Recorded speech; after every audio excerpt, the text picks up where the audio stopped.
want to talk about the funding for NOAA and the National Weather Service. You know, Missouri has gotten hit pretty hard. We have a lot of tornadoes. We had a bad spring, and it's still going on. There was a lot of damage in my district just south of Kansas City. We have a regional NOAA center in Pleasant Hill, Missouri. It's a smaller center like you were talking about earlier. And I heard you talking about what's going to be happening in the future to some of these centers. Are centers like Pleasant Hill, which they already have some vacancies, are those regional centers in danger of closing at any time in the future, as far as you know, being replaced by automation and AI in a centralized location? I'll give you an example in Missouri, which was we have all these research people in NOAA, Right. but they were separate from operational. So we started putting them together to take that research and start using it.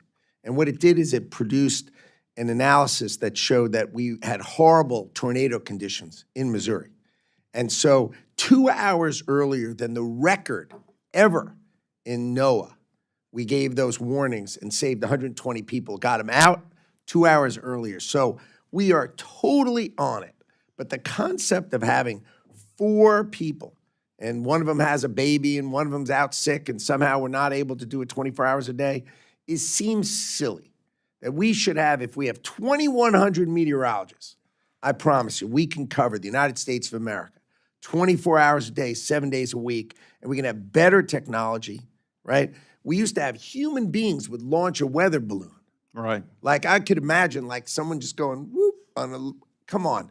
We do, it's called auto sonders. We now do it in an automated fashion. So I don't need the person to launch the balloon. So because I can launch the balloon. So I've been inside this center. It's pretty cool. And I used to be in television news there in Kansas City. A lot of my friends are meteorologists at these stations who have personal relationships with the people at NOAA and NWS. I think they're a little concerned. And will these centers be closing, but the information, which is also life-saving, be coming from a centralized location? I think it'll be both. I think there'll be many centers that will stay and will augment and be bigger and stronger and more powerful. But the concept is we've got to be able to automate ourselves and back each other up. This concept that the data just stays in Missouri and is not available to be analyzed by Nebraska or other meteorologists is illogical. That needs to change. If I showed you the technology, you'd drop your head embarrassed to be an American. When we're done in this Commerce Department and I'm done with my term, I promise you, you will be proud of the technology in the Department of Commerce.